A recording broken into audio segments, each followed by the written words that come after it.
الحمد لله وكفى وسلام على عباده الذين اصطفى أما بعد فأعوذ بالله من الشيطان الرجيم بسم الله الرحمن الرحيم أفحسبتم أنما خلقناكم عبثا وأنكم إلينا لا ترجعون صدق الله مولانا العظيم وصدق رسوله النبي الكريم ونحن على ذلك لمن الشاهدين والشاكرين والحمد لله رب العالمين. میں ہوں، آپ ہیں، ہمارے رشتہ دار ہیں، ہمارے جاننے والے ہیں، دوست احباب ہیں، اہل محلہ، عزیز و اقارب، شہر والے، ملک والے، امت پوری الا ماشاء اللہ، سوائے چند لوگوں کے پوری امت اس وقت بے مقصدیت کی زندگی گزار رہی ہے. زندگی کا کوئی مقصد نہیں ہے.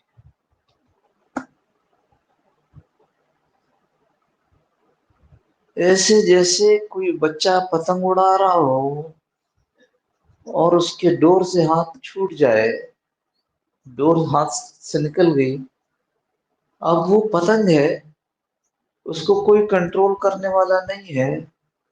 ہوا تیز ہوئی تو تھوڑا اوپر ہو جاتی ہے، ہوا کم ہوئی تھوڑا نیچے ہو جاتی ہے، تھوڑا سا اور ہوا کم ہوئی اور نیچے ہو جاتی ہے. نیچے ہوا کا وزن کم ہوتا ہے، پتنگ کا وزن تھوڑا سا زیادہ ہو جاتا ہے، وہ اور نیچے ہوتی رہتی ہے، اس سے کوئی لوٹ کر لے کر چلا جاتا ہے.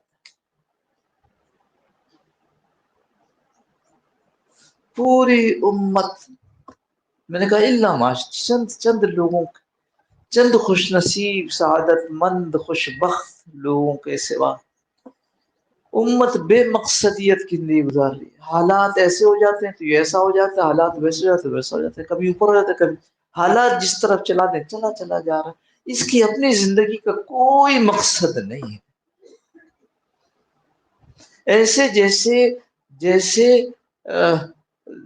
جانور، زندگی کا کوئی مقصد نہیں ہے. مالک جس چیز میں استعمال کر لے، آج ہل پہ لگا دیا، کل پانی پہ لگا دیا، اس پہ کیا کہتے ہیں اس کو، رہٹ پہ لگا دیا، پھر دیکھا کہ بوڑھا ہو گیا، چلو یہ جانور اس کو قصاب کے حوالے کر. اس کی اپنی زندگی کا کوئی مقصد نہیں ہے. یہ ہمارا اس وقت حال ہے. میں ہوں، آپ کوئی ہو، اپنی زندگی کو دیکھ لو، صبح سے اٹھ کر شام تک. کیا شام کے وقت یہ سوچتے ہیں کہ آج ہم اپنی مقصد زندگی سے کتنا قریب ہو گئے؟ لوگ مقصد ہی نہیں پتا زندگی کا، تو مقصد زندگی کیا؟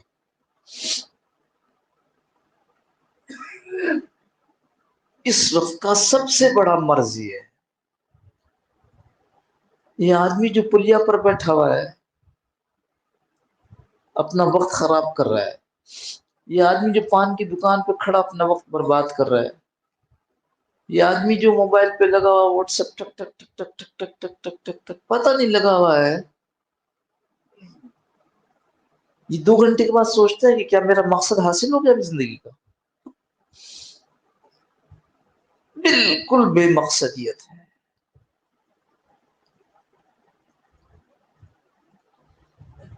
اللہ کہہ رہے ہیں فحسبتم انما خلقناکم عبثا، ارے تم کیا سمجھتے ہو، کیا گمان کرتے ہو؟ عبث پیدا کیا، بیکار پیدا کیا، تم کو بنانے کا کوئی مقصد نہیں تھا. ہم نے بیکار پیدا نہیں کیا.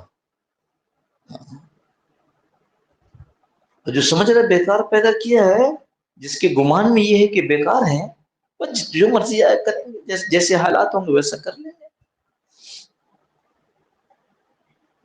تو اس کو پتہ چل جانا چاہیے وَأَنَّكُمْ إِلَيْنَا لَا تُرْجَعُونَ، ہماری طرف نہیں لوٹائے جاؤ گے. ہاں، ہماری طرف لوٹ کر آنا ہے، ہماری طرف لوٹ کر آنا ہے. تو کیا ہوگا جب تم لوٹ کر آؤ گے؟ تو ہم پھر تمہیں دیکھیں گے، ہم نے تمہیں بھیجا تھا کیا کر کے آئے. تو امت مسلمہ پر اتنا بڑا احسان کیا اللہ رب العزت نے اتنا بڑا احسان کیا، لقد کان لکم فی رسول اللہ اسوۃ حسنہ، اللہ نے نمونہ بنا کر رسول اللہ صلی اللہ علیہ وسلم کو بھیج دیا۔ آگے کیا ہے آیت؟ کیا بھائی؟ لا اس لمن کان یرجو اللہ والیوم الآخر وانکم الی اللہ ترجعون۔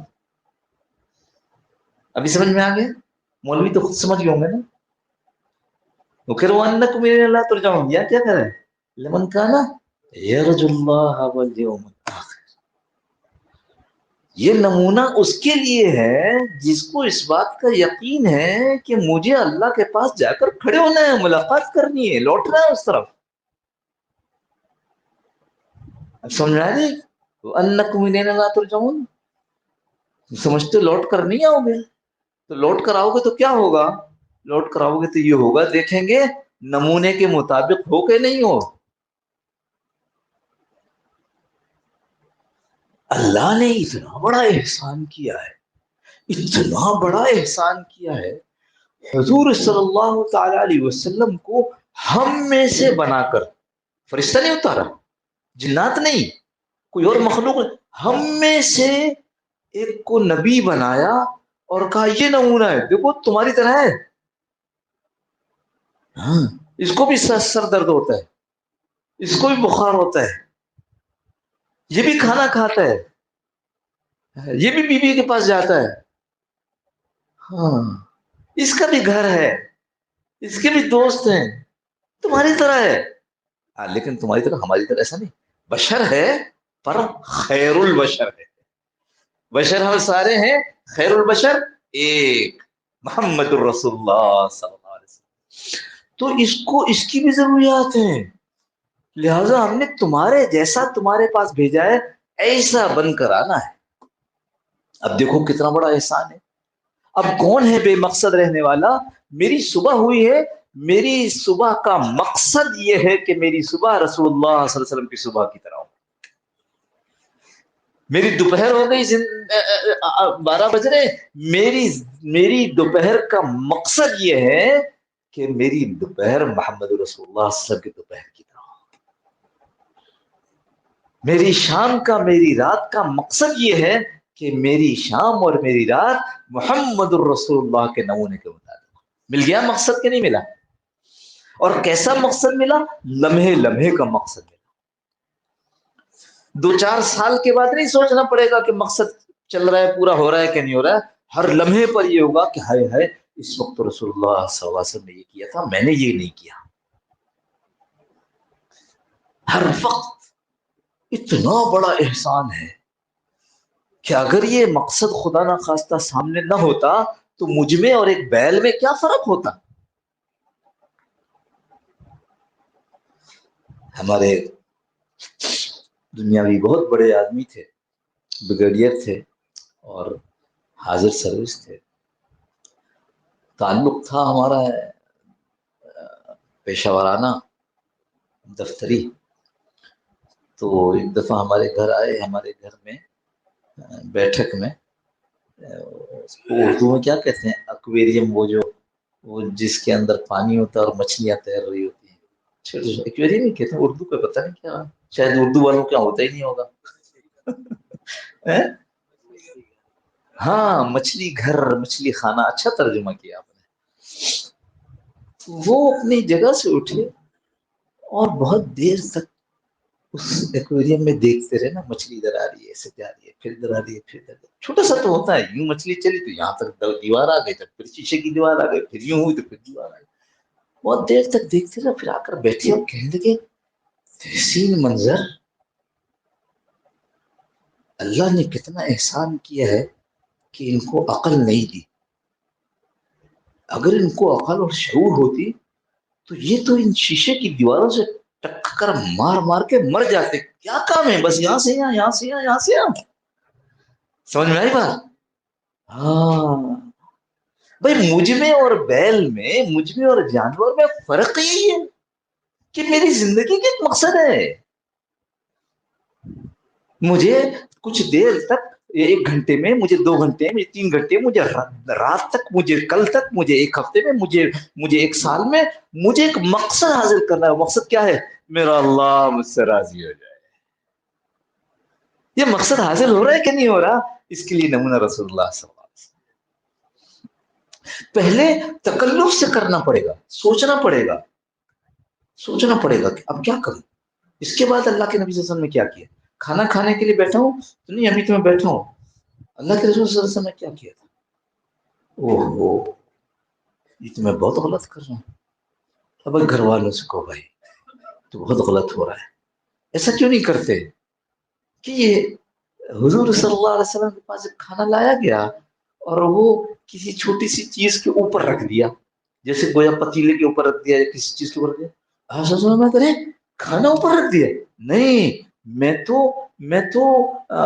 کیا غلام ہوں، غلاموں کی طرح کھاتا ہوں، لہذا نہ کھانا اوپر ہوگا نہ میں اوپر ہوں گا، دونوں زمین پر ہوں. ارے اب تو کھانا لگ گیا ہے. نہیں نہیں نہیں، مجھے تو میری زندگی کا مقصد کیا ہے کہ رسول اللہ صلی اللہ علیہ وسلم کے نمونے کے مطابق ہوں. تو تم نے کھانا لگایا ہے تو میرا کھانا رسول اللہ کے طریقے کے مطابق ہے کہ نہیں ہے؟ ہے تو کامیابی، نہیں ہے تو حجی. حضرت عمر رضی اللہ عنہ آگے بیٹے نے دعوت کی، کہ یہ کیا ہے؟ کہ جی گوشت ہے. ارے تو گوشت کو تم نے گھی میں پکایا ہوا ہے؟ گھی تو ایسی چیز ہے کہ اگر تم روٹی کے اوپر اس طرح لگا لو تو سالن اور روٹی دونوں ہو گئی. یہ تو تم نے گوشت اور گھی دونوں جمع کر لیا. اوہو، حضرت صلی اللہ علیہ وسلم کے دسترخوان پہ 2 ڈش نہیں ہوتی تھی. میں نہیں کھاؤں گا، اٹھ گئے. یہ ہے وہ طریقہ جو ہم آپ سے عرض کریں. مشکل بہت ہے. میں نے کہا شروع میں کیا ہوگا؟ بتکلف کرنا ہوگا، اور پھر آہستہ آہستہ آہستہ آہستہ یہ عادت ہوگی، اور پھر یہ عادت ایسی ہو جائے گی کہ سوچے سمجھے بغیر یہی کچھ کر رہے ہوں گے. اور پھر یہ عادت بڑھتے بڑھتے ایسی ہو جائے گی کہ اگر یہ نہ ہو تو پھر اس دسترخوان پر بیٹھیں گے نہیں. عمر رضی اللہ عنہ پھر وہ کام کر ہی نہیں سکیں گے. میں نے کئی مرتبہ یہاں سنایا، حضرت مولانا سلیم اللہ خان صاحب رحمۃ اللہ فرمانے لگے کہ اگر میں دایاں کروٹ نہ ہوں تو میں سو ہی نہیں سکتا، نیند آئے گی ہی نہیں. بتاؤ، پہلے بتکلف کرنا پڑے گا، جان بوجھ کر طبیعت پر جبر کر کے رسول اللہ صلی اللہ علیہ وسلم والے نمونے کو اختیار کرنا پڑے گا. پھر آہستہ آہستہ آہستہ آہستہ اس کی عادت ہو جائے گی، اور پھر ایک وقت ایسا آئے گا کہ اس کے بغیر کر ہی نہیں سکے. حضرت رسول کریم صلی اللہ علیہ وسلم کی زندگی مبارک کو معمولی نہیں سمجھنا چاہیے.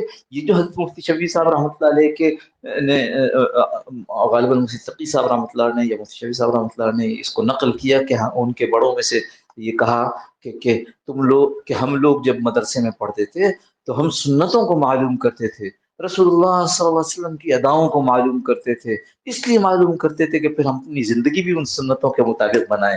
اور آج تم لوگ سنتوں کو معلوم کرتے ہو اور اس لیے معلوم کرتے ہو کہ اچھا یہ تو سنت ہے نا، جو چھوڑ دو، سنت ہی تو ہے. کامیابی اس میں ہے. نمونہ ایسے دیکھو، میں کبھی کبھی یوں ہاتھ اٹھاتا ہوں، ہتھیلی بناتا ہوں، یہ نمونہ ہے بھائی. تو کل قیامت کے دن کہا جائے گا لاؤ تم آؤ اور ایسے ملائیں گے. نمونہ پورا ہوا کہ نہیں ہوا؟ ایک ہتھیلی دوسری ہتھیلی سے ملاؤ تو پتا چلے گا کہ نمونہ ایسا ہوتا ہے. ہمارے بھائی امین صاحب رحمہ اللہ، اللہ ان کی قبر کو نور سے بھرے، کراچی میں تبلیغ کا کام پہلے امیر ہوئی تھے، ذمہ دار ہوئی تھے. بڑے آدمی تھے، بہت بڑے آدمی تھے، بہت متواضع آدمی تھے. بڑا مجمع بیان کے لیے بیان کر، یونیورسٹی کے 5-6 لڑکے تھے، میں لے کر گیا، سب معمول ختم ہو گیا تھا، سب جا چکے.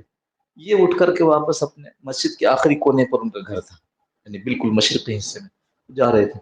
میں جلدی سے گیا، میں نے کہا حضرت یہ یونیورسٹی کے کچھ لڑکے آئے ہیں تو تھوڑی سی ان سے بات کریں. اچھا، واپس آ. پوری مسجد خالی ہے، یہ 6 لڑکوں کے ساتھ بیٹھے بیان کر رہا ہے. ہاں، ہمارے تو پوچھتے ہیں مجمع کتنا ہوگا بھائی. اللہ استغفر اللہ. تو بھائی امین صاحب رحمۃ اللہ فرمایا کرتے تھے کہ اگر کوئی یہ کہے کہ ارے اچھا یہ سنت ہی تو ہے، یعنی سنت کو ہلکا سمجھنا، فرمایا جو یہ کہے کہ یہ سنت ہی تو ہے، اس کا خطرہ ہے کہ اس کا معاملہ ایمان سے نکل جائے گا اور کفر میں داخل ہو جائے گا. جس اللہ کے محبوب کو اللہ نے جو ادا دی اس کو ہم کیا سنت ہی تو ہے. میرے دوستو، خانقاہوں میں آتے ہیں کس لیے آتے ہیں؟ ہمارا ناشتہ تو چائے پاپا ہوتا ہے، کوئی خاص چیز بھی نہیں.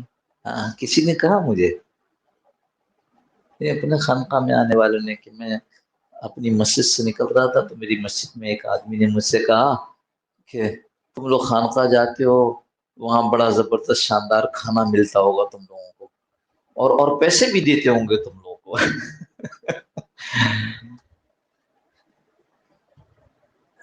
یہ کہتے ہیں اچھا اگر اچھا کھانا کھانا ہے اور پیسے لینے تو چلو تم بھی میرے ساتھ چلو. خانقاہ میں تو اس لیے آتے ہیں کہ میری زندگی کا مقصد بدل جائے. دیکھو یہ دیکھنے کا رخ بدل جائے، اس سوچنے کا رخ بدل جائے تو سب کچھ بدل جاتا ہے. میں نے شاید سنایا کہ لندن میں جو ٹرین چلتی ہے، ہمارے یہاں کی طرح چھوٹے چھوٹے فاصلے ہیں، چھوٹا سا ملک. ایک زمانہ تھا اتنا بڑا تھا کہ اس پہ سورج غروب نہیں ہوتا تھا. کہتے ہیں نا برطانیہ کی ملکہ اوئے ہوئے اس کی سلطنت پہ سورج غروب نہیں ہوتا، سورج نکلا یہاں سے جب یہاں پہنچا تو پھر برطانیہ کی حدود شروع ہو گئی. ایسا تھا. اور آج ایسا ہے کہ اللہ کے شان طلوع ہی نہیں ہوتا، بادل ہی رہتا ہے. چھوٹا سا ہے، یعنی کوئی ٹرین ایسی نہیں ہے جو 24 گھنٹے چلتی، یعنی 5-6 گھنٹہ، زیادہ 8 گھنٹہ. ٹرین بھی تیز ہے لیکن بس ملک ختم ہو جاتا. تو ٹرین میں چڑھ گیا، بچے 3-4 تھے. اس نے ایک جگہ بیٹھ کر کے اپنا سر ٹکا لیا اور سر ٹکا کر آنکھیں بند کر لی. جو 2-3-4 بچے تھے وہ پہلے تو اس کے ساتھ ہی کھڑے رہے، پھر اس کے بعد ادھر ادھر، کوئی کسی کے گود میں جا کے بیٹھ گیا، کوئی کسی کے کندھے پہ چڑھنے لگا، کوئی کسی کے سامان پہ کھڑا ہو گیا. لوگ حیران کہ عجیب آدمی ہے، یہ 3-4 بچوں کے ساتھ چڑھا ہے، اس کے بچے ہیں، یہ ہمارے اوپر ہمیں خراب کر رہے ہیں اور خود آرام سے اطمینان سے بیٹھا ہوا. تو لکھا کہ لوگ غصے میں آنے لگے. قبل اس کی کہ کوئی چیختا چلاتا، کوئی اس کو ڈانٹتا، کوئی برا بھلا کہتا، اس آدمی نے آنکھیں کھولی اور لوگوں کی طرف دیکھا اور کہا بھائی معاف کرنا، ہم ابھی ابھی ان بچوں کی ماں کو دفنا کر آ رہے ہیں. اچھا یہ یاد رکھو یورپ ہے، جہاں ہمارے ہاں تو وہ اعلان ہوا مسجد سے اور لوگ جمع ہوئے اور پھر ماشاءاللہ 3 دن تک چھوڑتے نہیں ہیں، بلکہ تیسرے دن کہتے ہیں ذرا اچھے گوشت والی بریانی ہونی چاہیے. نعوذ باللہ من ذالک.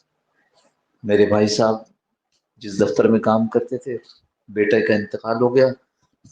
اس دفتر کے کام کرنے والے میں سے ایک کا، تو وہ کہتا ہے کہ 40 دن گزر گئے، اس دوران میں مرنے والا تو مر گیا، ہمیں قرضوں کے اندر دھسا کے چلا گیا. کیا کیا 100 پہ بھی کھلانا ہے اور 10ویں پہ بھی کھلانا اور 20ویں پہ بھی کھلانا ہے اور پھر 40ویں پہ بھی کھلانا ہے اور کھلانا بھی اچھا والا. اور مجھے میرے کسی نے بتایا کہ وہ 7 قسم کے پھلوں اور 7 قسم کا میٹھا اور ساتھ کیا بنایا ہے مولویوں نے بھی ماشاء اللہ. یہ وہ مولوی نہیں ہے جو صحیح مولوی ہے، یہ وہ مولوی ہیں جنہوں نے اس کو اپنا پیشہ بنایا ہے. اللہ ہم سب کی حفاظت فرمائے اور سب کو ہدایت دے، سب کو سنتوں والی زندگی پر اللہ پاک دے. اس آدمی نے آنکھیں کھولی اور آنکھیں کھول کر کہا کہ بھائی معاف کرنا، ہم ابھی ان بچوں کی، میں ابھی آیا ہوں، میری بیوی کا انتقال ہو گیا، میرے بچے ہیں، تو تو یہ تھوڑا سا اس وقت ڈسٹرب ہے، پھر آنکھیں بند کر۔ لکھا ہے کہ ہر وہ آدمی جو غصے میں تھا کہ میرے اوپر چڑھ رہا ہے، میرے سامان پہ چڑھ رہا ہے، میرے کندھے پہ، وہ اب ہر آدمی ایک ایک بچے کو گود میں لے کے اس کو پیار کر رہا ہے۔ کیوں؟ کچھ خبر ایسی ملی ہے کہ جس نے سوچ کا زاویہ تبدیل کر دیا۔ اور جب سوچ کا زاویہ تبدیل ہو جائے تو آدمی کا عمل تبدیل ہو جاتا ہے۔ ہم بے مقصد نہیں پیدا کیے گئے ہیں، ہمارا ایک بہت بڑا مقصد ہے۔ اور وہ مقصد کیا ہے؟ خبر ملی ہے، وہ مقصد کیا ہے کہ اللہ کل کو ہمیں اپنے پاس بلا کر رسول اللہ صلی اللہ علیہ وسلم کے نمونے کے مطابق دیکھیں گے، میری صبح کیسے تھی، میری دوپہر کیسے تھی، میری شام کیسی تھی، میری رات کیسی تھی، میرا کھانا کیسا تھا، میرا پینا کیسا تھا، میرا کپڑا لباس کیسا تھا، میری شکل صورت کیسی تھی۔ تو اب کیا ہے؟ ارے بھائی یہ تو ہر لمحے کا مسئلہ ہو گیا۔ کیا کوئی لمحہ ایسا گزرے گا جس میں اپنی مرضی سے چل سکو؟ نہیں ہو سکتا۔ اور مزے کی بات یہ ہے کہ ایسا نہیں ہے کہ پابندوں کے جیسے جیل میں پابند ہیں اور فائدہ کچھ نہیں ہے، یہاں تو ایسی پابندی ہے جس کا فائدہ ہی فائدہ ہے، فائدہ ہی فائدہ ہے۔ ہاں، حضور صلی اللہ تعالی علیہ وسلم جب وحی نازل ہوتی تو جو پاس بیٹھے ہوئے لوگ ہوتے ان کو ایسی آواز آتی جیسے شہد کی مکھیاں بھن بھناتی ہیں نا، اس طرح سی آواز آتی ہے۔ دیکھا تو نہیں نا کبھی، سنا ہوگا شاید۔ اور جیسی یہ آواز آتی ہے ہم نے دیکھا ہے لوگ اپنی کانوں کی طرف ہاتھ یوں کرتے کہ ایسا نہ کاٹ لے۔ وحی کے متعلق صحابہ فرماتے کہ جب وحی نازل ہوتی تو پھر کیا ہوتا؟ پھر یہ ہوتا، ایک ایسی آواز قریب والوں کو آتی جسے شاید تو لوگ ہوشیار ہو جاتے ہیں۔ حضرت عمر فاروق رضی اللہ عنہ فرماتے ہیں کہ ہم رسول اللہ صلی اللہ علیہ وسلم کے پاس تھے تو ایک دم سے ایسی آواز آئی، ہم سمجھ گئے آپ صلی اللہ علیہ وسلم پر وحی نازل ہو رہی ہے۔ ہم رک گئے، بیٹھ گئے، دیکھیں ابھی کیا ارشاد ہوتا ہے۔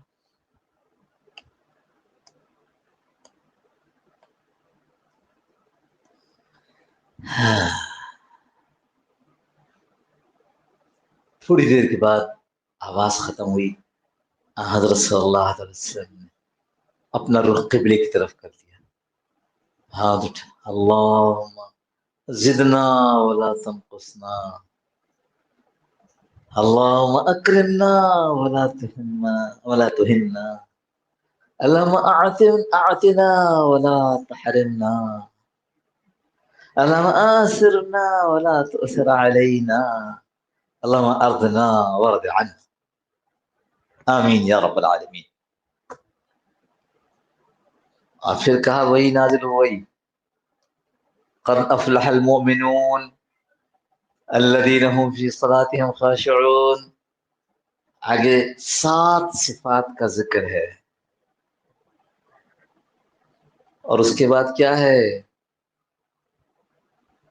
اولئک هم الوارثون، یہ لوگ ہیں وارث، الذین یرثون الفردوس هم فیہا خالدون۔ کیا میں نے کہا تھا؟ وَأَنَّكُمْ إِلَيْنَا لَا تُرْجَعُونَ، لوٹ کر نہیں جانا ہے۔ ارے لوٹ کر جانا ہے، کہاں جانا ہے؟ اگر صحیح وارث بنے اپنے آدم کی اولاد میں سے تو جنت انتظار کر رہی ہے۔ اولئک هم الوارثون، یہ ہیں وارث۔ کس کے وارث ہیں؟ ان کو کیا بحریہ ٹاؤن میں بنگلہ ملے گا باپ کا چھوڑا ہوا؟ نہیں، ان کو ان کے ابا آدم کا چھوڑا ہوا وہ علاقہ ملے گا جو سب سے کم درجے کے جنتی کو دنیا سے 10 گنا بڑی ہوگی۔ الذین یرثون الفردوس۔ اور پھر یہ نہیں، ہاں پھر کیا؟ ہم فیہا خالدون، ہمیشہ اس میں رہیں گے۔ میرے دوستو، بے مقصدیت کی زندگی کو ختم کر، بے مقصد کی زندگی۔ اب اس میں 2 لوگوں کی ضرورت پڑتی ہے۔ پہلے ان علماء کی ضرورت پڑتی ہے جن علماء سے معلوم کرنا پڑتا ہے صبح کی کیا سنتیں ہیں اور صبح سے لے کر دوپہر اور دوپہر سے شام تک یہ کام کرتا ہوں. کیا ہے؟ کیسے کرنا چاہیے؟ میری صبح نبی کی صبح کی طرح کیسے ہو جائے بتاؤ ذرا. میری دوپہر نبی صلی اللہ علیہ وسلم کی دوپہر کی طرح کیسے ہو جائے؟ بتائیں کہ کیا دوپہر تھی.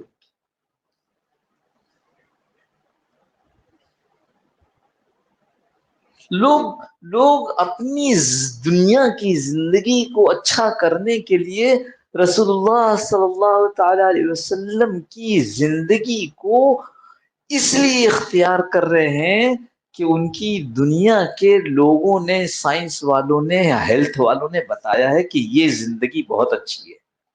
یہ جان کر نہیں کہ رسول اللہ صلی اللہ علیہ وسلم کی. ہمارے ایک دوست یہاں آتے بھی ہیں ماشاءاللہ، چینیوں کے ساتھ کام کرنے کا موقع ملا. کہتے ہیں صبح سے کام شروع کیا دفتر کے وقت سے، اور 12 بجا اور سب نے اپنا کاغذ قلم جو کام کرتے چھوڑ دیا اور کرسی تھوڑی سی پیچھے کی اور ٹیک لگا دی کرسی کے اوپر. لائٹ بند ہے. اب 20 منٹ تک یہ لوگ قیلولہ کریں گے کہ روزانہ کا معمول ہے. ہمیں رسول اللہ صلی اللہ علیہ وسلم فرماتے ہیں قیلولہ کرو، اس لیے کہ شیطان قیلولہ نہیں کرتا، تم قیلولہ کرو. اور قیلولے کے ذریعے سے کیا کرو؟ قیلولے کے ذریعے سے رات کے اٹھنے پر قدرت حاصل کرو.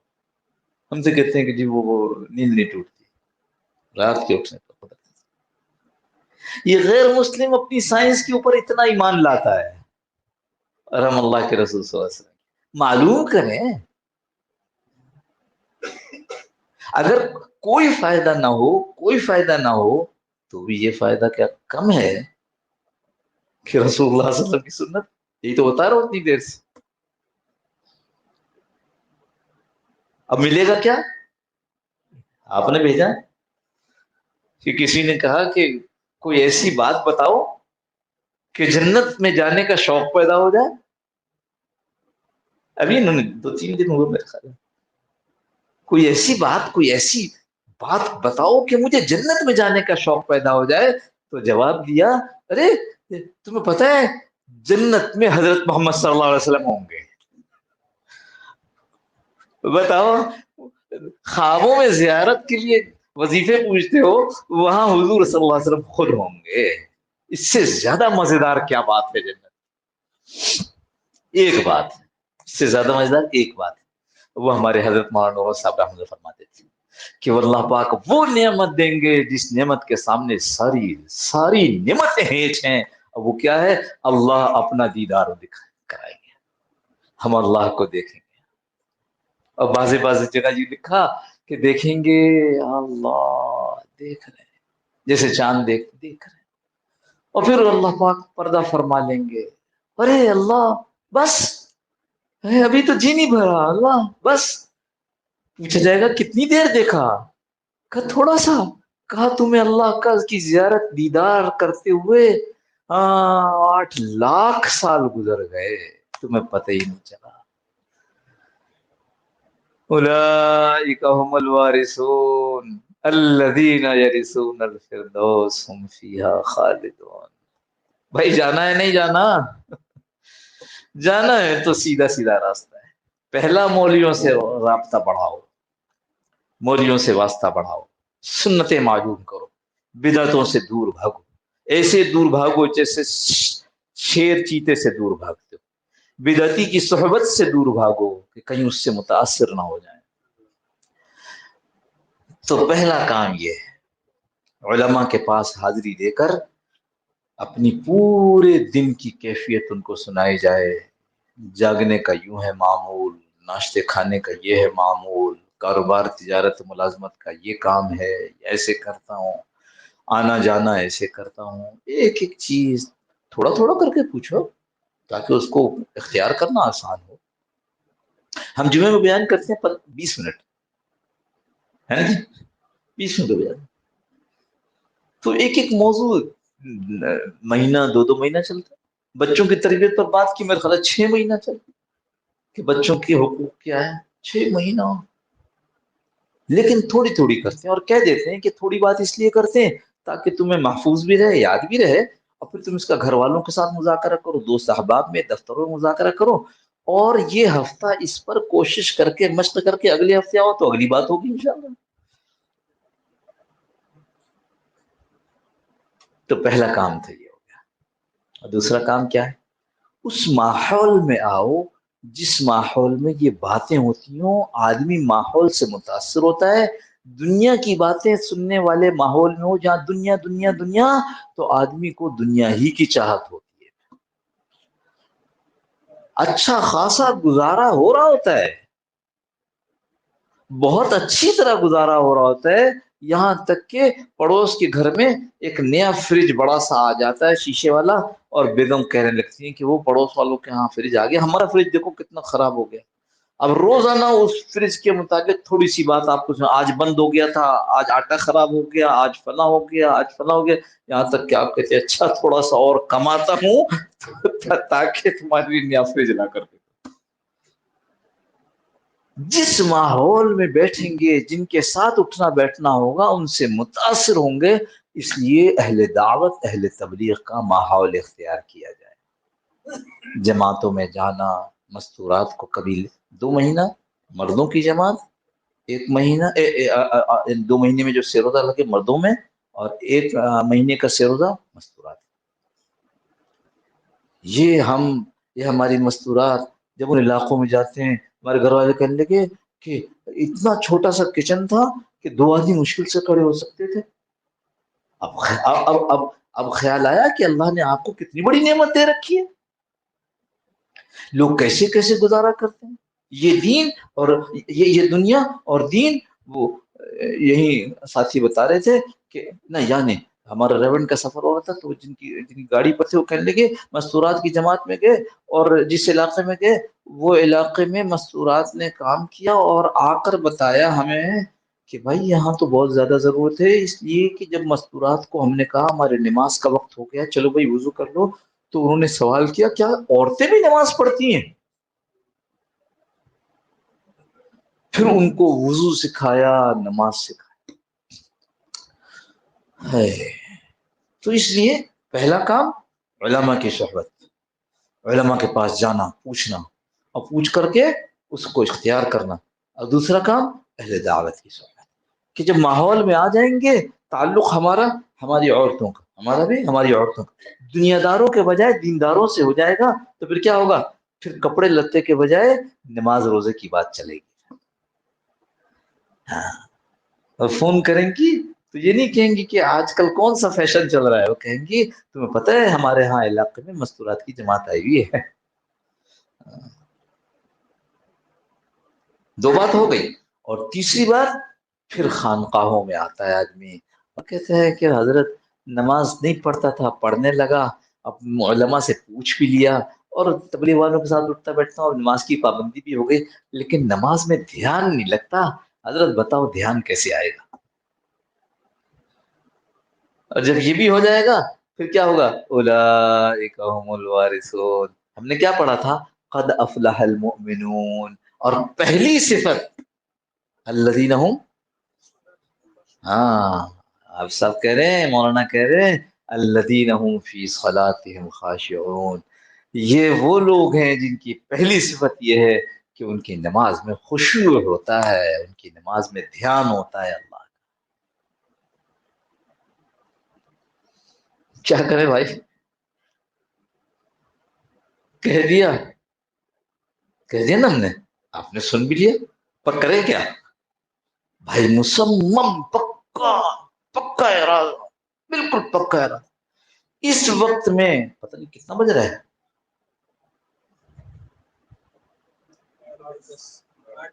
8:10، اور ربیع الاول کی 14 تاریخ اور ہجری 1445، اس 8:10 پر 2 کام کر لو، دل ہی دل میں پچھلے سارے گناہوں والی زندگی سے توبہ،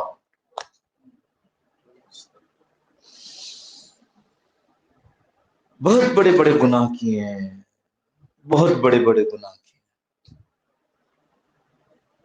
چپکے چپکے کیے، کسی کو پتہ نہیں چلا، لیکن ایسے گناہ کیے کہ انہی گناہوں پہ اللہ نے بستیوں کی بستیاں پلٹ دی،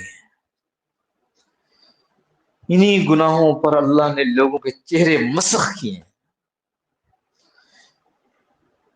سب سے توبہ کر لو، دل دل میں کر لو، اللہ سب، کسی کو نہیں سنا رہے اللہ، ہم تو آپ کو سنا رہے ہیں۔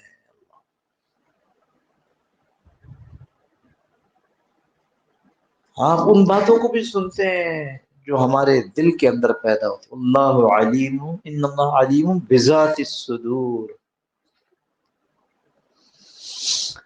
چپکے چپکے دل دل میں توبہ ہو جائے، اللہ معاف فرما۔